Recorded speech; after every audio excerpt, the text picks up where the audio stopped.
Halo guys, kembali lagi di Riko Official. Jangan lupa like, komen, dan subscribe ya. Pukulan yang bagus tak? Amor memeriksa Andi yang telah terkapar di lantai dengan hidung mengucurkan darah segar.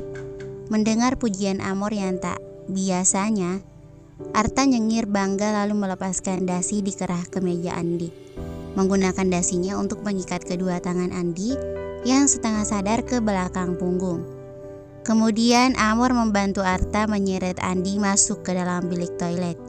Setelah membereskan Andi sang asisten kepercayaan Pasha, Arta dan Amor bergegas mencari Anya di segala penjuru ruangan hingga lantai demi lantai mereka berdua jelajahi dengan hati-hati. Setiap pintu ruang kamar mereka buka satu persatu dan periksa. Namun semuanya nihil, tanpa tanda-tanda keberadaan Anya di rumah sebesar ini. Anya, lo di mana? Amor memanggil-manggil Anya dengan setengah berbisik saat ia menginjakan kakinya di lantai 3, lantai terakhir yang mereka datangi. Berharap Anya menyahut setelah mendengarnya. Sedangkan Arta masih membuka satu demi satu pintu hingga ia melihat seorang wanita parubaya berdiri tak jauh di depannya. Wanita itu adalah wanita yang Arta sempat lihat sebelumnya. Wanita itu kini menatap Arta tanpa suara sedikit pun. Arta bersyukur wanita itu tidak panik saat melihatnya. Saya teman Anya. Dia di mana? Ibu tahu? Amor mencoba mendekat dan bertanya. Bukannya menjawab, wanita itu malah bersiap akan pergi. Untung Arta langsung mengejarnya dan menghalangi langkahnya. Saya tahu Anya sedang dalam bahaya. Saya mohon Bu, dia ada di mana? Wanita itu menatap Amor dengan sorot ragu.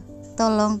Amor terus memohon hingga wanita itu akhirnya mengangkat telunjuknya, menunjuk pada sebuah pintu. Arta dan Amor mengikuti arah telunjuk dan mengetuk pelan pintunya. Nya, Anya. Arta beberapa kali memanggil sambil terus mengetuk. Sementara Anya yang saat itu terkapar di lantai dengan kedua tangan masih terborgol, mendengar suara yang tampak ia kenal. Anya, apa lo di dalam? Arta mengulangi panggilannya lagi dan makin memperjelas dugaan Anya. Kali ini sambil menarik handle pintunya yang terkunci berkali-kali. Dengan susah payah Anya berusaha bangkit untuk mendekati pintu. Mulutnya dilakban sehingga ia tidak bisa menyahut untuk memberitahu Arta bahwa ia ada di dalamnya. Anya, jawab gue. Mendengar Arta memanggilnya lagi, Anya lalu membenturkan kepalanya ke pintu untuk memberi isyarat. Duk, duk, duk. Mendengar sesuatu yang sengaja dibenturkan di pintu untuk menjawab panggilannya, Arta dan Amor menjadi gembira. Sudah pasti yang berada di dalam kamar adalah Anya. Lo baik-baik saja? Arta kembali bertanya untuk memastikan keadaannya Anya. Dari gue kode lagi. 1 kali untuk ya dan 2 kali untuk tidak. Anya tidak langsung menjawabnya. Ia tidak ingin berbohong lagi untuk mengelabui Arta. Sudah cukup ia terlalu sering berbohong. Kali ini ia harus jujur dengan menjawab pertanyaan Arta. Anya lalu membenturkan kembali kepalanya ke pintu. Duk, duk. 2 kali yang berarti tidak. Mendengar isyarat Anya yang mengartikan bahwa tidak membuat Arta dan Amor mendadak gelisah. Hal buruk apa yang telah Pasha lakukan padanya? Jangan bilang lo sedang menderitanya. Terdengar suara Amor yang kini bertanya padanya dari balik pintu. Duk, duk. Anya membenturkan kepalanya lagi. Kali ini bersama air matanya yang turun dengan deras. Sederas air hujan yang tiba-tiba turun. Tenangnya, gue akan selamatkan lo, ujar Arta sambil memandang ke arah wanita yang sedari tadi berdiri menonton apa yang Arta dan Amor lakukan di depan pintu kamar. Di mana kuncinya? Amor bertanya pada wanita itu. Wanita itu menggelengkan kepalanya sebelum menjawab, Tuan yang pegang. Shit, gumam Arta. Sebenarnya ada pintu yang lain. Jawab wanita itu membuat Arta dan Amor sumringah mendengarnya. Di mana? Di kamar Tuan, jawabnya. Tapi percuma saja, Tuan juga sudah menguncinya. Tambahnya seketika membuat wajah Arta dan Amor kesal. Maaf, saya nggak bisa bantu banyak, ujar wanita itu terakhir kalinya sebelum bergegas pergi meninggalkan Arta dan Amor. Kalau nggak ada kunci gue dobrak aja kalau gitu, ujar Arta sambil hampir putus asa sambil mengambil ancang-ancang.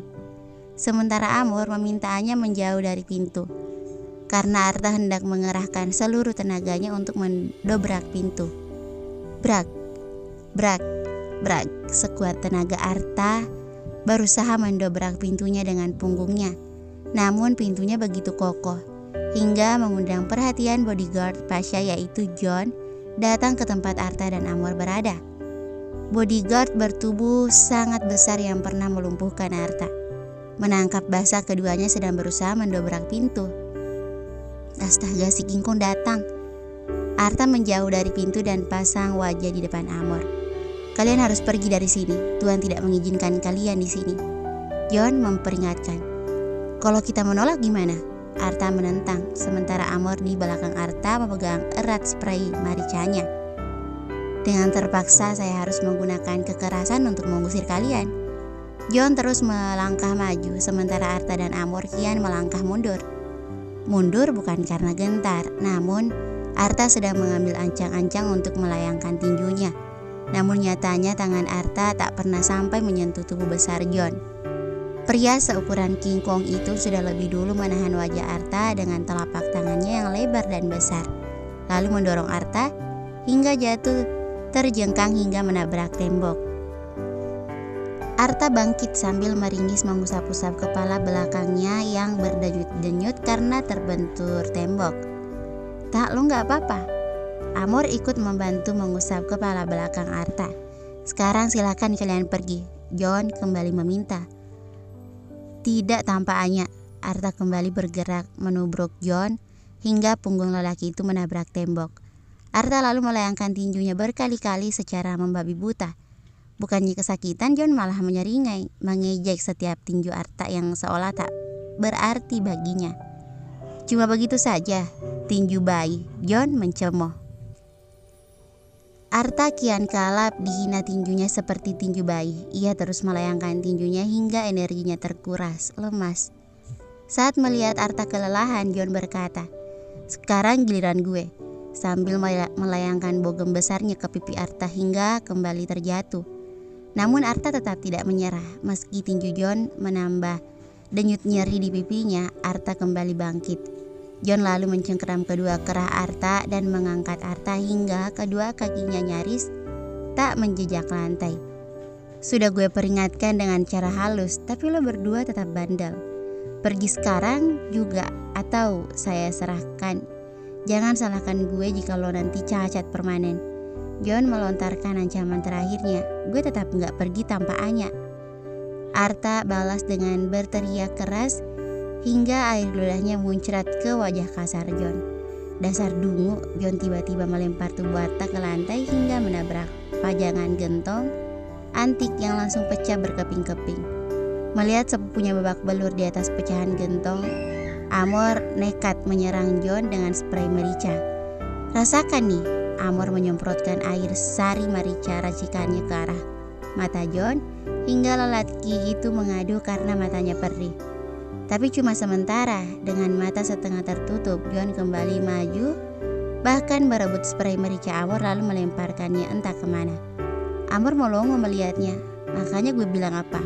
Harusnya tadi kita bawa pentungan, rantai sepeda, linggis, sama kulkas 2 pintu. Komentar Arta masih dengan posisi tergeletak tak berdaya di lantai. Kepalanya benjol depan belakang, wajah bonyok, kulit lecet-lecet hingga pinggang encok. Bawe lo tak, Amor jadi emosi. Lo kira dengan buang senjata gue, kami bakal nyerah? Big no ya. Amor mengeluarkan gertakannya. Nih, makan nih. Amor membabi buta melempar John dengan aneka benda yang ia temukan di lorong ruangan. Guci keramik, patung marmer, ukuran kepalan tangan, sepatunya, dan aneka pajangan lain yang bisa ia raih. Tapi semuanya melesat karena John dengan sigap berhasil menghindarinya.